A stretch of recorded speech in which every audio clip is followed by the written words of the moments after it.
Ambassador Lisa Grant stood in the middle of the giant council chamber. The room was bigger than any building on Earth. 12 different alien species sat around her in a circle. Their eyes, or what she thought were eyes, all looked at her with the same cold stare. The Zephyrian Chancellor Krikstal spoke first. His voice sounded like breaking glass. "Human ambassador, your species has become a problem."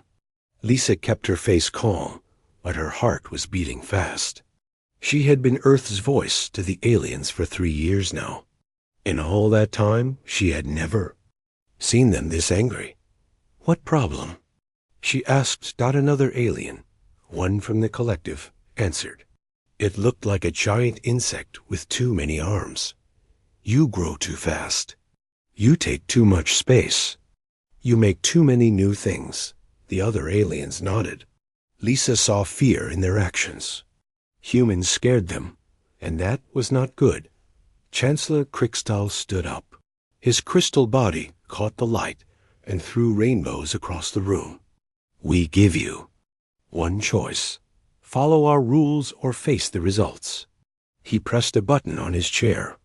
A list appeared in the air above them. Lisa read it and felt sick. Earth must stop making new ships. Earth must give up 5 of its colonies. Earth must share all its new technology with the hegemony. Earth must limit its population to 10 billion people. Earth must accept alien watchers. On every world. You have 30 days to decide, the Chancellor said. Say yes, or we will make you say yes. Lisa looked around the room. Every alien face showed the same thing. They had already made up their minds. This was not a choice. This was a threat. I will take your message to my people, she said. The insect alien laughed. It sounded like metal. Scraping metal. Your people will see reason. They always do. Lisa left the chamber and walked to her ship. Her hands shook as she started the engines. The 30-day trip back to Earth would give her time to think. But she already knew what Earth would say. On Earth, Admiral Kate Morrison sat in her office. At Defense Command, she had fought in the Mars War 10 years ago. She had seen what humans could do when they got angry. Now she was about to see it again. The door opened and her aide walked in. Admiral, we just got a message from Ambassador Grant. She says it's urgent.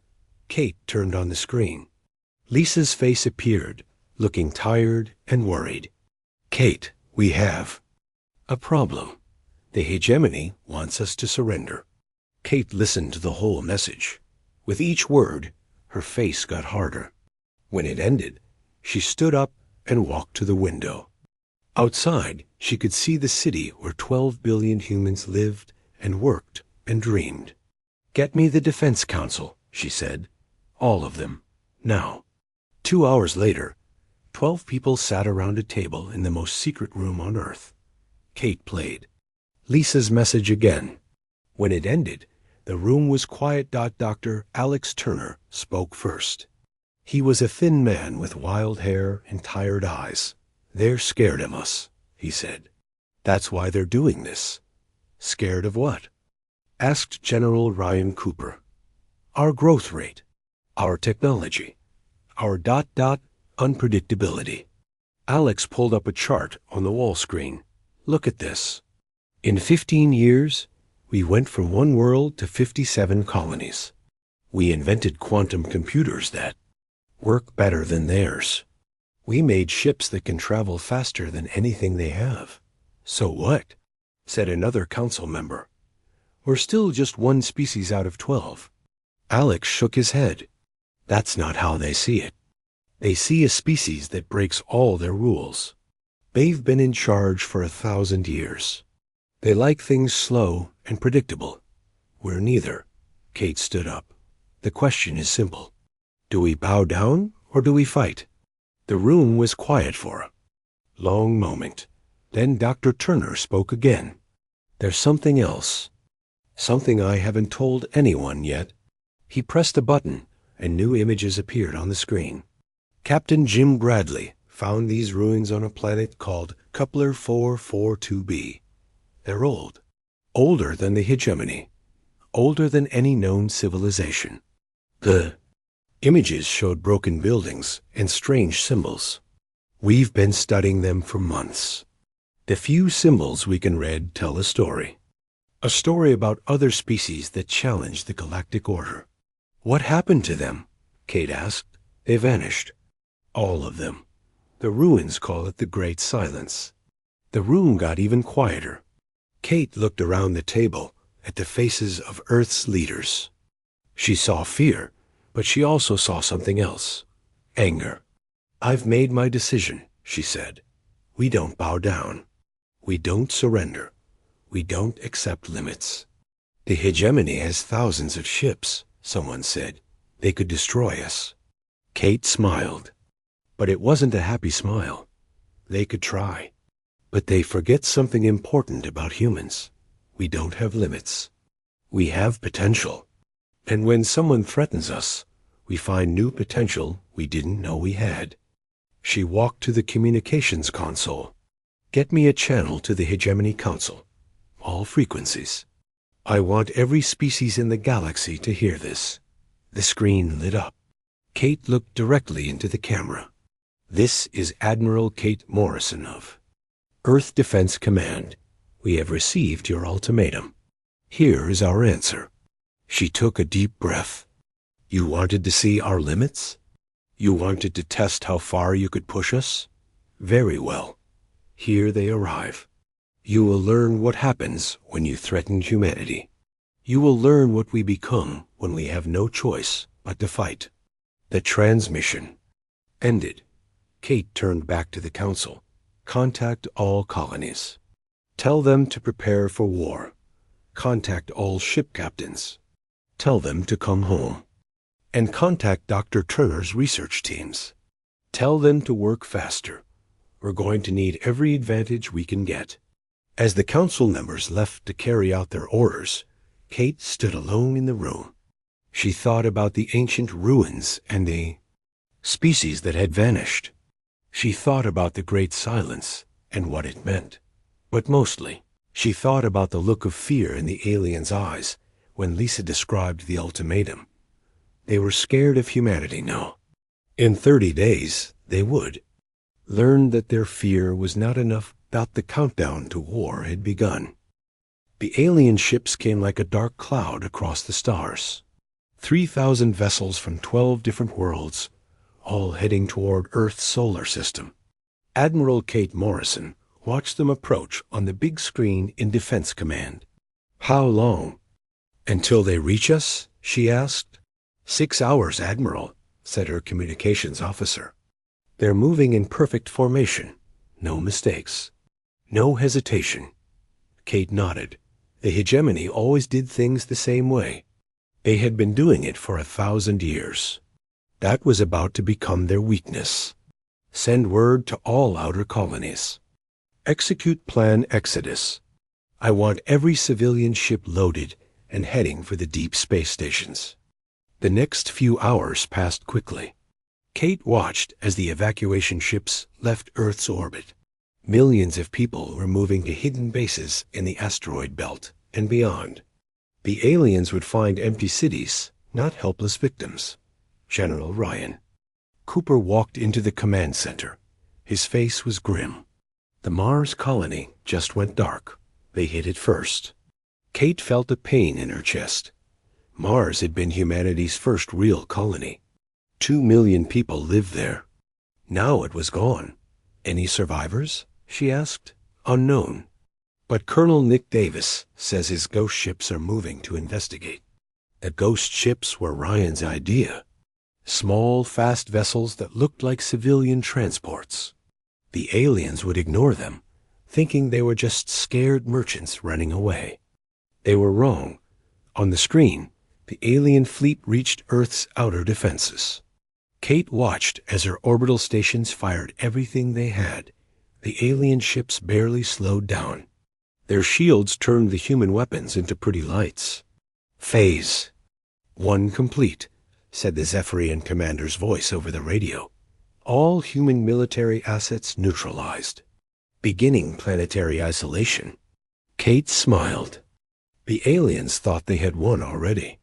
They were about to learn their first lesson about humans. Activate the quantum mines, she ordered. Hidden throughout the solar system, tiny devices began to wake up. They had been placed there months ago, after Dr. Alex Turner figured out how to make them invisible to alien scanners. The mines didn't explode. They did something much more interesting. What's happening to our ships? Came a panicked voice from the alien fleet. Kate watched as 12 alien vessels suddenly stopped moving. Their engines were still running, but they weren't going anywhere. The quantum mines had created small pockets of twisted space around them. Dr. Turner's little gift, Kate said. The mines don't destroy ships. They trap them. Your vessels are stuck in quantum bubbles. They can't move, can't communicate, can't do anything except sit there. The alien fleet pulled back, confused. They had expected human weapons to be simple and direct. Instead, they found something they had never seen before. Engineer Maya Johnson was working in her lab when the attack began. She was a small woman with quick hands and a faster mind. While the aliens focused on Earth's big defenses, she was building something they couldn't see. The stealth coating is ready, she told her team. But it only works for 12 hours before the aliens adapt to it. 12 hours is enough, said Colonel Davis over the radio. My ghost fleet is moving to intercept the alien supply ships. Maya watched on her screen as 20 small human vessels approached the alien fleet. To the aliens, they looked like scared civilian ships trying to escape. The aliens ignored them. The ghost ships opened fire at close range. Their weapons were not powerful, but they didn't need to be. They aimed for the aliens' communication arrays and sensor systems. Within minutes, the alien fleet was blind and deaf. Nice work, Kate said over the radio. But they'll fix those systems soon. What's our next move? Dr. Sam Roberts had been studying the aliens for months. He was a quiet man who noticed things others missed. They're creatures of habit, he reported. The Zephyrians always attack in the same pattern.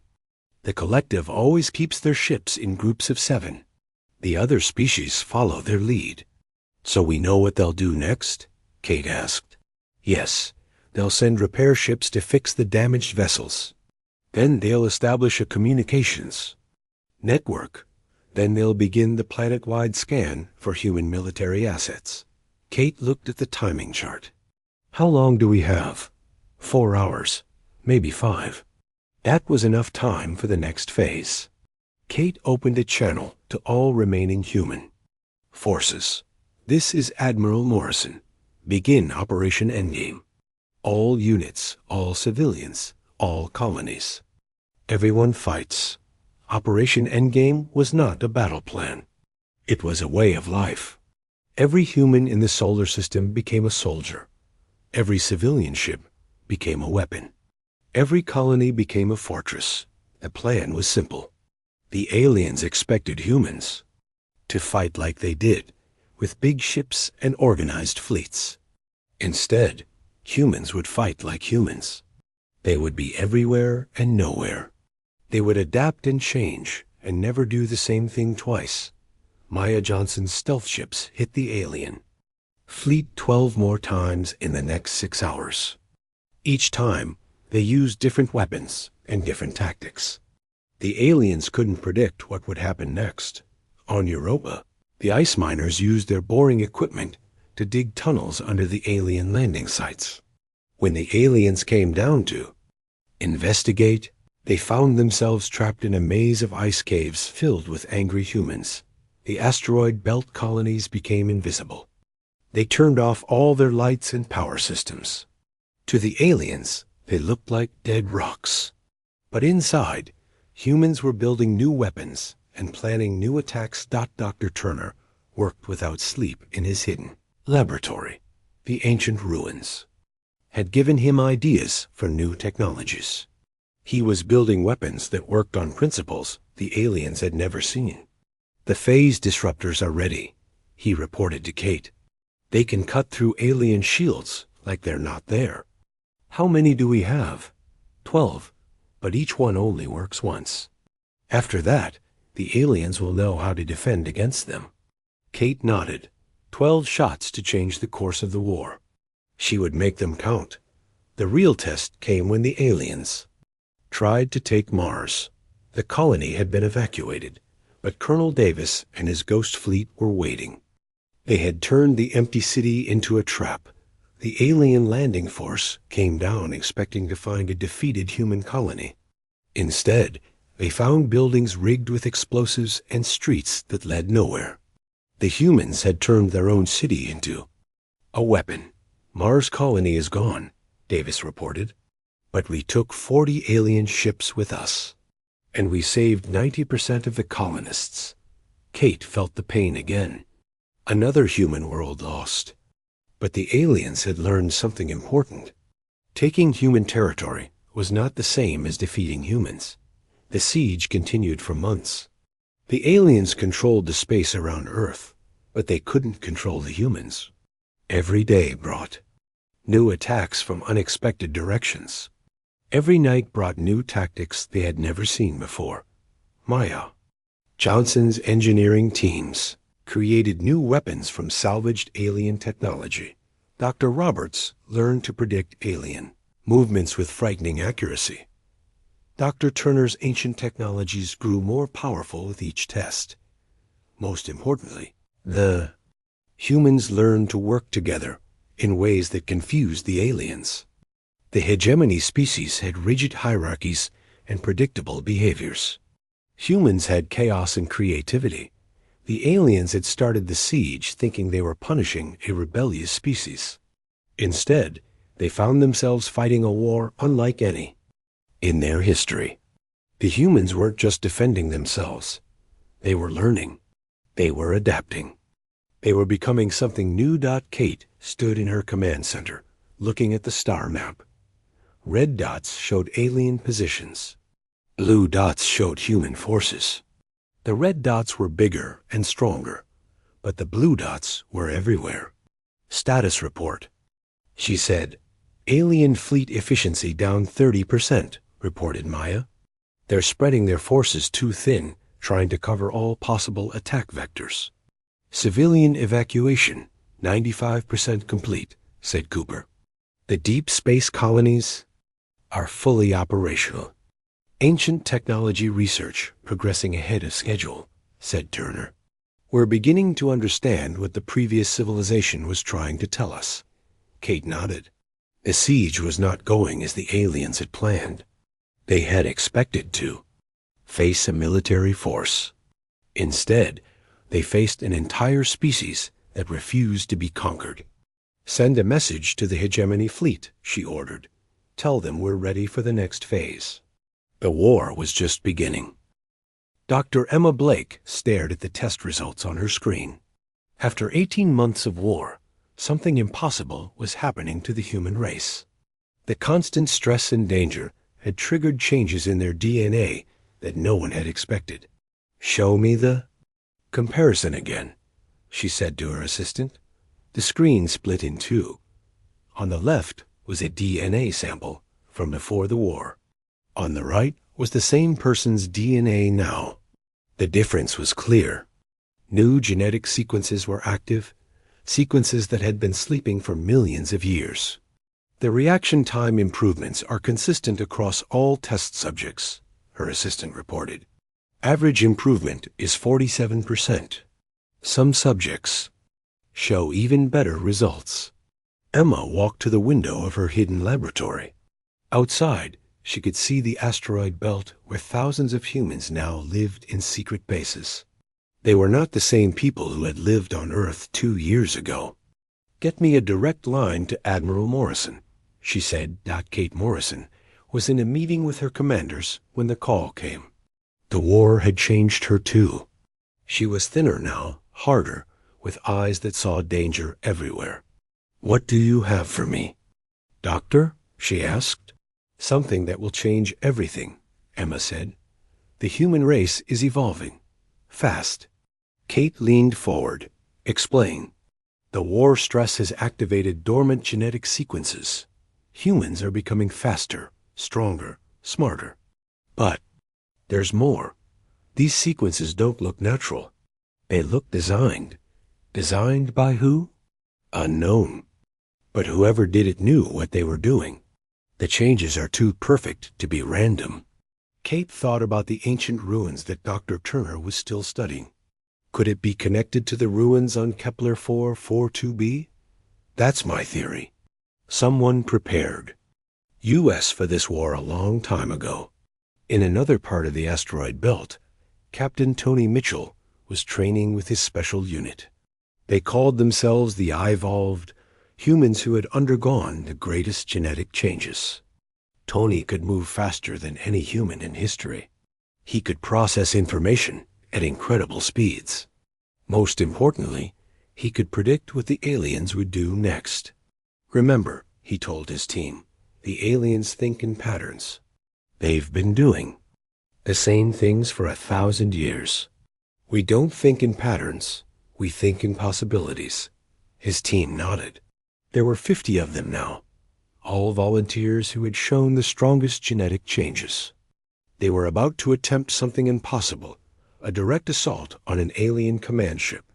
The alien vessel was huge, protected by shields that could stop any human weapon.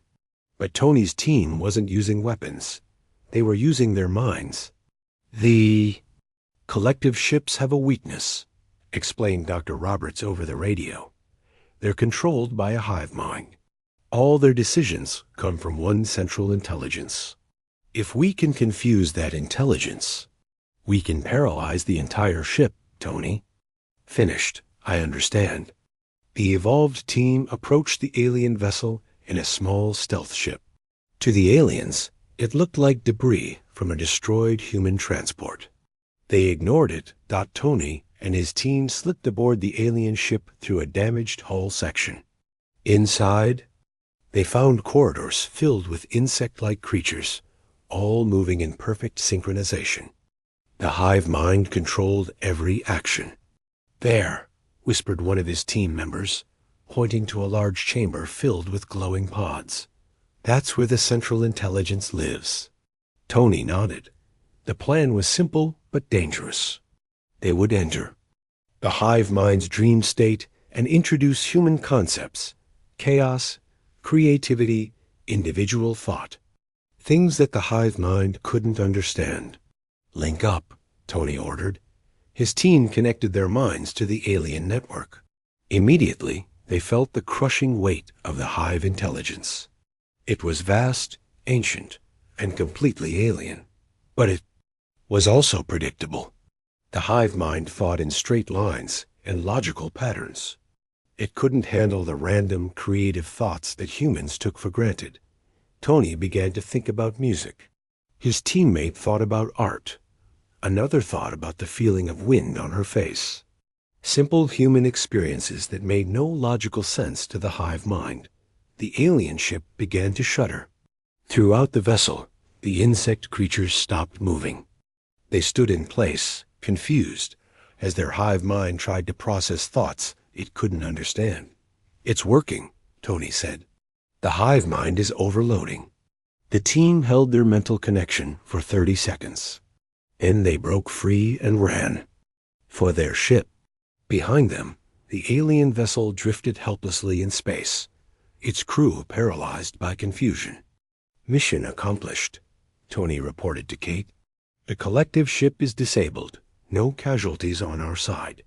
Kate smiled. It was the first major victory against the aliens using the new human abilities. But it was just the beginning. Commander. Ruth Kelly was deep in alien territory when she received the most important intelligence of the war. She led a team of spies who had infiltrated alien colonies, gathering information about the hegemony's plans. The younger alien species are having doubts, she reported to Kate. They're starting to question the hegemony's methods. Which species? Kate asked. The Andromedans, the Taoceans, and the Proxima Centaurians. They joined the hegemony less than 200 years ago. They remember what it was like to be free. This was the breakthrough Kate had been waiting for. The hegemony wasn't as united as it appeared. Some of the alien species were prisoners, just like humanity. Can we contact them? Kate asked. Already have. They're willing to share intelligence. They want to see the hegemony defeated as much as we do. The alien allies provided crucial information about hegemony military plans. They revealed that the siege was not going as the aliens had expected. The hegemony leaders were arguing among themselves about how to handle the human resistance. The Zephyrians want to destroy Earth completely, Ruth reported. The collective wants to capture humans alive for study. The other species are divided. Kate realized that the aliens' greatest strength, their unity, was becoming their weakness. They had never faced an enemy that could turn their own members against them. Professor Alan White was making his own breakthrough in the ruins on Kepler 442b. The ancient symbols were finally making sense. The story they told was both encouraging and terrifying. The civilization that built these ruins was humanity's predecessor, he reported to Kate. They achieved galactic dominance through the same evolutionary process we're experiencing now. What happened to them? Kate asked. They became too powerful. Their genetic modifications went too far. They transcended physical existence and became something else entirely. Kate felt a chill. Are we heading for the same fate? Not if we're careful. The ruins contain warnings about the dangers of unchecked evolution. But they also contain blueprints for technologies that could help us win this war. The ancient technology was unlike anything humans had ever seen. It worked by manipulating the basic forces of reality itself. In the wrong hands, it could destroy entire star systems. In the right hands, it could reshape the galaxy. Dr. Turner's team worked day and night to understand the ancient devices. They created new weapons that could penetrate any alien defense. They built ships that could travel faster than light itself. Most importantly, they learned to combine human creativity with alien technology. The first test of the new hybrid technology came during the battle for Europa. The ice colony had been under siege for months. The aliens had finally decided to destroy it rather than capture it. Captain Ben Rodriguez led a strike force of evolved humans using the new hybrid ships. They appeared out of nowhere, moving faster than the aliens could track. Their weapons cut through alien shields like paper. This is impossible, came a panicked voice from the alien fleet. Human ships don't move like that. They do now. Ben replied over the radio, "Welcome to the new reality." The battle lasted only minutes. The alien fleet was completely destroyed. Europa was saved, and the hegemony learned that the rules of the war had changed forever. But the most important change was happening inside the humans themselves. The genetic modifications were not just making them faster and stronger. They were making them smarter, more creative, more adaptable. Dr. Blake's latest tests showed that the evolved humans could learn new skills in days instead of years. They could solve problems that had stumped scientists for decades. They could work together in ways that seemed almost telepathic. "We're becoming something new," she told Kate. "Not just physically, but mentally. We're developing capabilities that no species has ever possessed." Kate looked at the reports from all fronts. The war was far from over, but the tide was turning. The aliens had pushed humanity to its limits, and they had discovered that humans didn't have limits. They had potential. "Send a message to all human forces," she ordered. "Tell them about the genetic changes. Tell them about the new technologies. Tell them that we're not just fighting for survival anymore. We're fighting for evolution." The message spread throughout the hidden human colonies. In secret bases and mobile fleets, humans began to understand what they were becoming. They were not the same species that had received the alien ultimatum 2 years ago. They were something new. something the galaxy had never seen before. War had awakened something in humanity that had been sleeping for millions of years. The aliens had wanted to see human limits. Instead, they had triggered an evolutionary leap that would change the balance of power in the galaxy forever. Awakening was complete. Now it was time to show the aliens what humanity could become. Fleet Admiral Jake Thompson stood on the bridge of the newest human warship, watching as his fleet prepared for the largest offensive in human history. The ship around him was a miracle of engineering, part human innovation, part alien technology, and part ancient wisdom from the ruins. "All ships report ready, Admiral," said his communications officer. Jake nodded. 2 years ago, he had been a simple captain commanding a single vessel. Now he led a fleet of 300 ships, each one more advanced than anything the hegemony had ever built. "Begin the assault," he ordered. "Target the vegan system. It's time to free some slaves." The human fleet moved through space in a way that defied everything the aliens knew about warfare. Instead of rigid formations, they flowed like water, adapting to each situation as it arose. The evolved humans could coordinate their movements. Without radio communication, thinking and acting as one, while remaining individuals. Dr. Lucy Chun watched the battle from her laboratory ship. She had spent months perfecting the adaptive technology that made the new fleet possible. The human ships could change their configuration in real time, responding to alien defenses faster than the aliens could adapt. "The hegemony ships are trying to jam our communications," her assistant reported. Lucy smiled. "Let them try. We're not using communications anymore." The evolved humans had developed a form of shared consciousness that worked across vast distances. They could feel each other's thoughts and coordinate their actions without speaking. It was evolution in action, and it terrified the aliens. The battle for the vegan system lasted 3 hours. The alien defenders fought with everything they had, but they were fighting yesterday's war.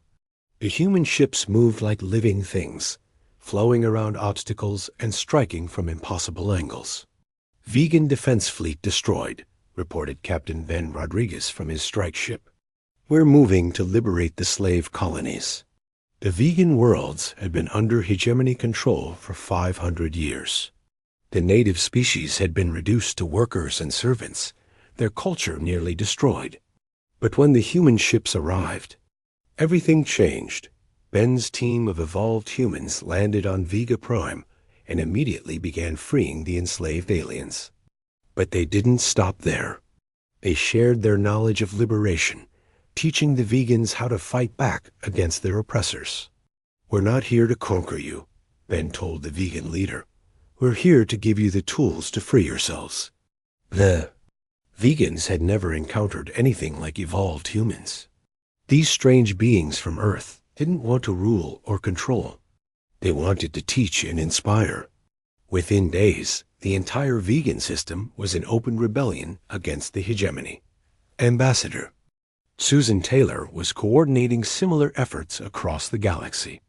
Her job was to build alliances with species that had been oppressed by the hegemony for centuries. It was dangerous work, but her evolved abilities made her incredibly effective. "The Andromedans are ready to join us," she reported to Jake. "They've been waiting for someone to stand up to the hegemony for 200 years. "What about the others?" Jake asked. "The Tau Cetians are still deciding. The Proxima Centaurians want guarantees that we won't just replace the hegemony with human rule." Jake understood their concerns. Every species in the galaxy had been conquered at some point. They had learned to fear anyone who claimed to be liberators.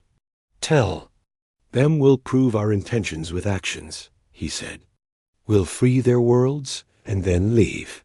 They can govern themselves." This was the key to humanity's new strategy. Instead of trying to conquer the galaxy, they were teaching other species to free themselves. It was a concept that the hegemony couldn't understand or counter.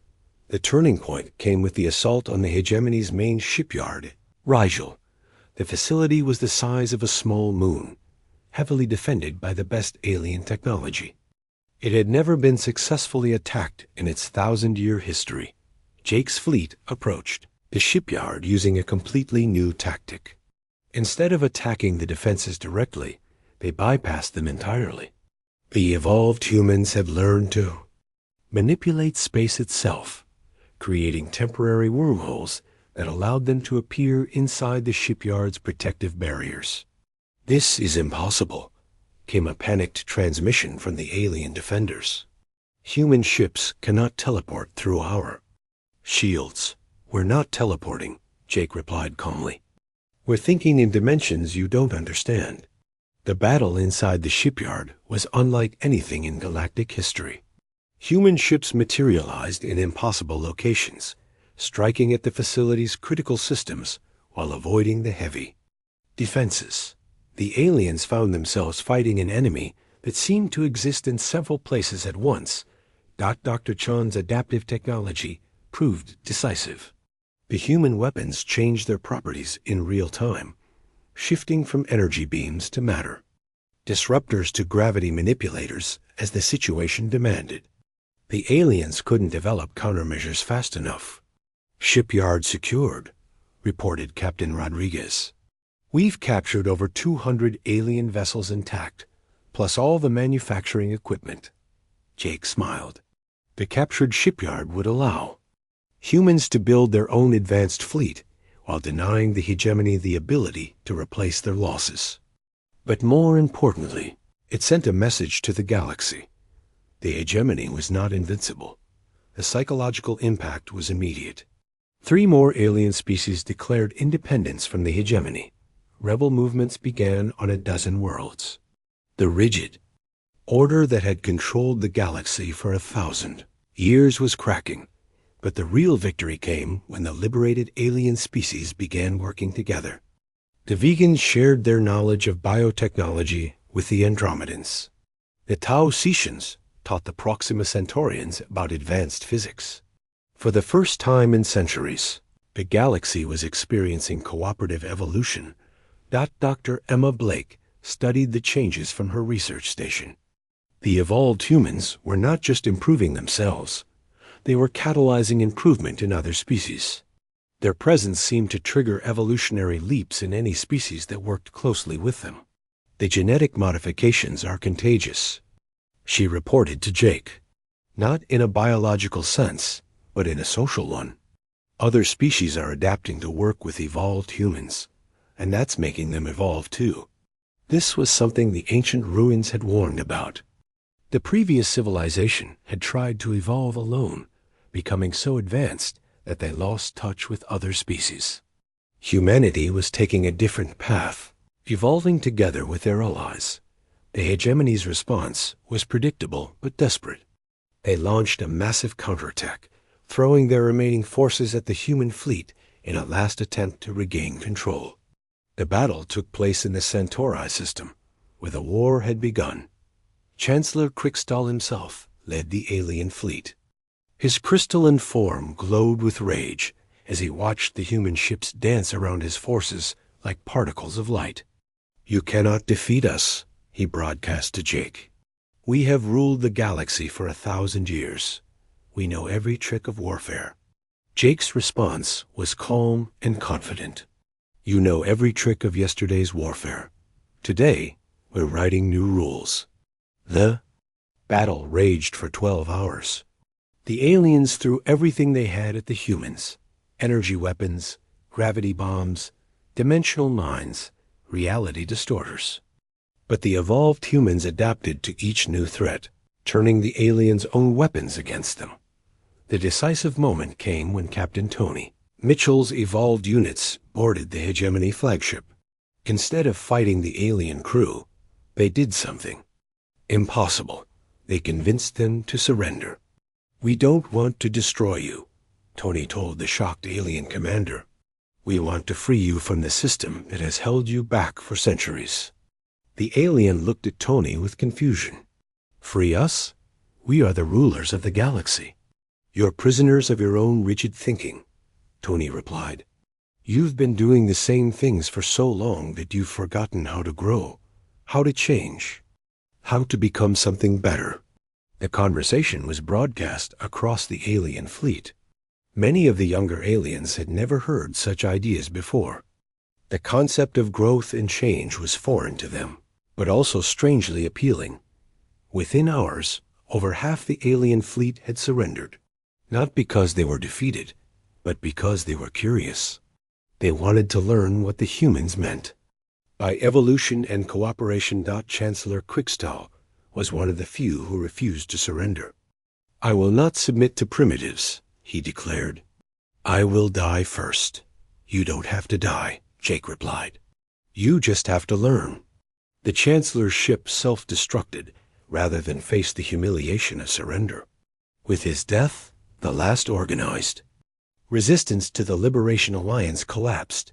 The war was effectively over, but the real work was just beginning. Jake called a meeting of all allied species to discuss the future of the galaxy. "We stand at a crossroads," he told the assembled representatives. "We can create a new kind of civilization, one based on cooperation and growth instead of domination and control." The alien representatives looked at each other uncertainly. They had known only the hegemony's rigid order for so long that the concept of freedom was frightening. "What if we fail?" asked the Andromedan delegate. "What if chaos replaces order?" Jake smiled. "Then we'll adapt. We'll learn from our mistakes and try again." That's what evolution means. Constant growth, constant change, constant improvement. Dr. Alan White had been studying the ancient ruins throughout the war. His final report offered both hope and warning for the future. T.H. President Maria Gonzalez stood at the window of the orbital station above Earth, watching as ships from 20 different species moved through space together. 3 years had passed since the war began with an alien ultimatum. Now, those same aliens were working alongside humans to build something the galaxy had never seen before. "The final vote is in," said her aide, walking into the presidential office. "All member species have approved the new galactic charter." Maria nodded, but her expression was thoughtful. "Any dissenting voices?" "A few. Some of the former hegemony hardliners still think we're making a mistake. They say order and control are better than freedom and chaos." Maria turned from the window. "And what do our people think?" "Earth's population supports the new system by 93%. The colonies are even more enthusiastic." That was good news, but Maria knew the real test would come with time.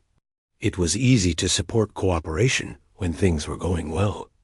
The challenge would be maintaining it when problems arose. Grand Admiral Chris Martin was dealing with one of those problems right now. His fleet was approaching the former hegemony capital world, where a group of Zephyrian extremists had barricaded themselves in the old government buildings.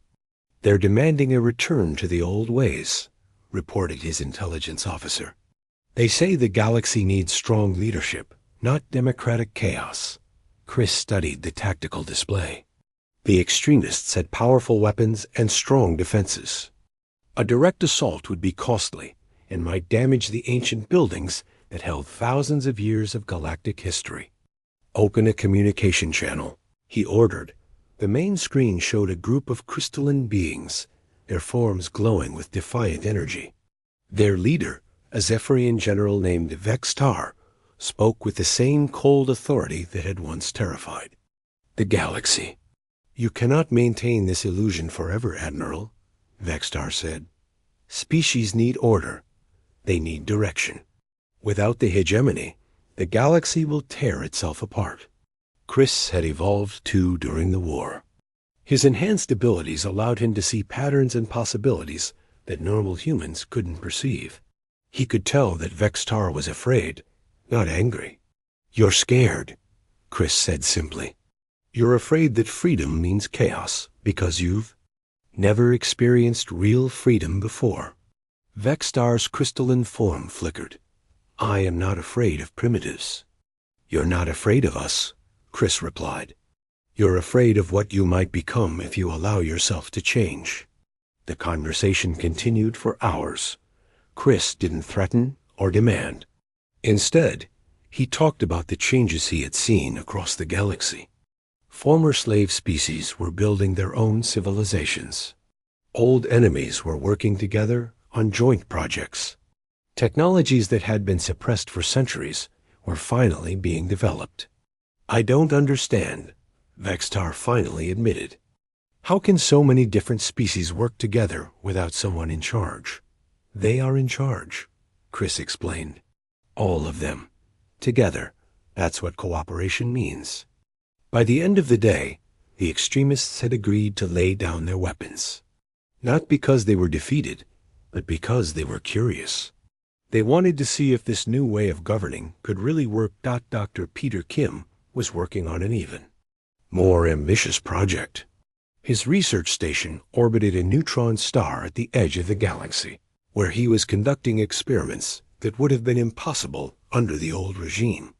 The genetic enhancement process is ready for testing with volunteer alien species, he reported to President Gonzalez.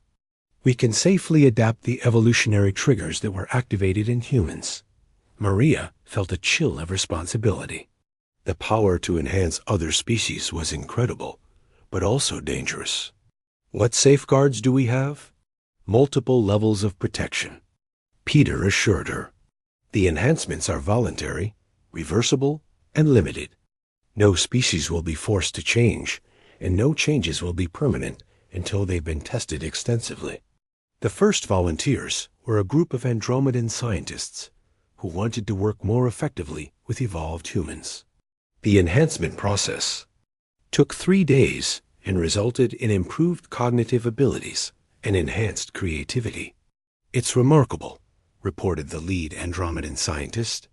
"I can see connections between ideas that I never noticed before, and I can sense the thoughts and emotions of my human colleagues." But the most important result was that the enhanced Andromedans began to evolve their own unique abilities. They didn't become copies of humans, they became better versions of themselves. Captain Lisa Williams was coordinating the establishment of the new galactic government from a massive space station at the center of the galaxy. Representatives from 47 different species worked together in a building that symbolized the new era of cooperation. "The trade agreements are almost complete," she reported to Maria. "For the first time in galactic history, every species will have access to the technologies and resources of every other species." This was revolutionary. Under the hegemony, advanced technologies had been restricted to the ruling species. Now, a mining species from the outer rim could access the same quantum computers used by the core worlds. "What about disputes?" Maria asked. "How do we handle disagreements between species?" "We're using the human model," Lisa replied. "Open debate, mediation, and compromise. It's messy, but it works." The first major test came when 2 species claimed the same star system. Under the old regime, the stronger species would have simply taken it by force. Instead, they brought their dispute to the Cooperation Council. The solution was typically human in its creativity. Instead of giving the system to one species or the other, they turned it into a joint research facility. Both species could use it, and they would share their discoveries with the entire galaxy. "This is inefficient," complained a former hegemony administrator. "The old way was much simpler." "The old way was simpler," agreed Lisa. "But it was also stagnant. This way is complicated, but it's alive." The real proof of the new system's success came from an unexpected source. Long-range sensors detected a massive object approaching from outside the galaxy, something bigger than any known space vessel. "It's artificial," reported the sensor technician, "and it's broadcasting a message." The message was in a language that no one recognized, but the enhanced humans and their alien allies worked together to decode it. The results were stunning. "It's from another galaxy," announced Dr. Alan White. "A civilization that heard about our war with the hegemony. They want to establish contact. This was the ultimate test of the new galactic order. How would dozens of species respond to the arrival of completely unknown aliens? Under the old hegemony, the response would have been immediate and hostile. The unknown ship would have been destroyed without communication. But the Cooperation Council chose a different approach. They sent a joint delegation, humans, former hegemony species, and newly liberated races all working together.